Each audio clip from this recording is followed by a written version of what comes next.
Chronic stress and social transformation. So جیسا کہ یہ ٹاپک ریفلیکٹ کر رہا ہے کہ ہم بات کریں گے جو اسٹریس ہے اور وہ کرونک ہو جائے اس کا پھر کس طرح سوسائٹی کے جو سوشل اکنامک اور پولیٹیکل ڈومین ہے جو سفیر ہیں اس کے اندر کس طرح کی وہ چینج کاز کرتی ہے. So chronic stress is the response to emotional pressure suffered for a prolong period of time. یعنی یہ وہ رسپانس ہے جب کوئی کسی انسان کو کوئی جذباتی دھچکا لگتا ہے, کوئی مسئلہ ہوتا ہے, کوئی پریشر ہوتا ہے اور پھر وہ ایک لانگ ٹائم پہ وہ چیز اس کو سٹریس کا نتیجہ بن جاتی ہے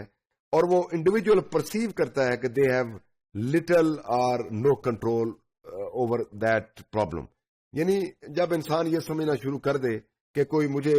کوئی یہ پرابلم ہے اور یہ بہت زیادہ دیر ہو گئی ہے, یہ حل نہیں ہو سکتا, اور پھر وہ اس کو سمجھے کہ میرے پاس اس کو حل کرنے کا نہ کوئی کنٹرول ہے نہ میں کوئی حل کر سکتا ہوں, تو پھر وہ کرونک سٹریس اس کو بیماری لاحق ہو جاتی ہے اور وہ اس کی اپنی پرسپشن ہوتی ہے کہ جی یہ چیز جو ہے وہ over long period of time یہ چیز میرے ساتھ چل رہی ہے, لہذا I am not in a position to control that things. So it involves in endocrine جو سسٹم ہے, خاص طور پہ اب بایولوجیکل ٹرم ہے اس میں, جس میں بہت سارے جو معاملات ہیں اس طرح کے جو سمٹم ہے, میٹابولزم ہے اور اینڈوکرائن سسٹم اوور آل جو ہے وہ اس کا ایفیکٹ ہوتا ہے. سو سوشل سٹریس کی ہم بات کریں اگر, وہی کرونک سٹریس سوشل سٹریس کے کہ یہ ایک سٹریس ہوتی ہے that stems from one relation ship with others. یعنی بعض اوقات یہ ہوتا ہے کہ ایک ریلیشن شپ دوسرے کے ساتھ یا سوشل انوائرمنٹ کے ساتھ ٹھیک نہیں ہوتے کسی انڈیویجول کے, اور وہ سٹریس فیل کرتا ہے, وہ ایک سوشل سٹریس ہوگی اور وہ اس کی لائف کے اوپر وہ اثر انداز ہوگی. وین اسٹریس بیکمس کرونک, جب ایک over a long period of time stress چلتی رہے, اس کو زیادہ عرصہ ہو جائے تو وہ پھر کرونک ہو جاتی ہے, کیونکہ one experiences emotional behavioural physiological changes. اور جب یہ over long period of time ہوتی ہے تو پھر ایموشنل قسم کے, جس کو آپ جذباتی کہہ لیں, جس کو آپ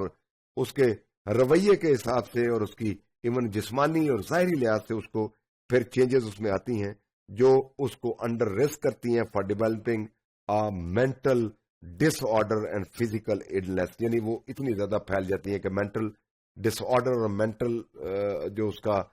ایون اسٹرکچر ہے کوگنیٹو, اس کو بھی بری طرح متاثر کرتی ہیں. سو اسٹریس افیکٹ کرتی ہے ہیلتھ کو when perceived challenge exceed the person ability to cope with it.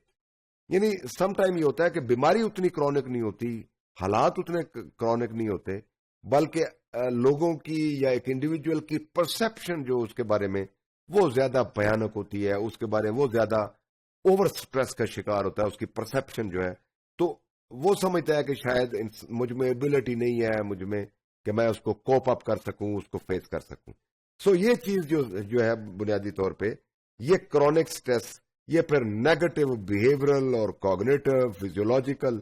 اور ایون نیورولوجیکل. یعنی نیورولوجیکل کا مطلب ہوتا ہے دماغی طور پہ اور جسمانی طور پہ اور ذہنی طور پہ نفسیاتی طور پہ اس کو انکریز کرتی ہیں اور الٹیمیٹلی وہ ولنریبلٹی کی طرف جاتا ہے, پور ہیلتھ کی طرف. اب ہم بات کرتے ہیں کہ کون سی ایسی بیماریاں ہیں خاص طور پہ جو کرونک سٹریس پیدا کرتی ہیں اور اس کے چینج کے ساتھ تعلق. تو یہ وہ ہے جس میں ایستھما ہے. یعنی ایستھما جو ہے وہ سانس کا پھولنا اور سانس کے جو خاص طور پہ اس کا تعلق پھیپھڑوں سے ہوتا ہے, لنگز کے ساتھ ہے, جس کی وجہ سے کرونک ہو جاتا ہے اور وقت over the long period of time پھر لوگوں کے لیے وہ کرونک سٹریس کا باعث بنتا ہے. اوبیسٹی بہت بڑا مسئلہ ہے جس کو موٹاپا کہہ لیں, اس میں وہ بھی وقت کے ساتھ ساتھ جو ہے جیسے اس کے ساتھ بہت سارے اور بیماریاں جو ہیں وہ صرف اوبیسٹی یعنی موٹاپا صرف کاز کرتا ہے. اس کے بعد ڈائبٹس ہے, یعنی ٹی بی وغیرہ ہے, پھر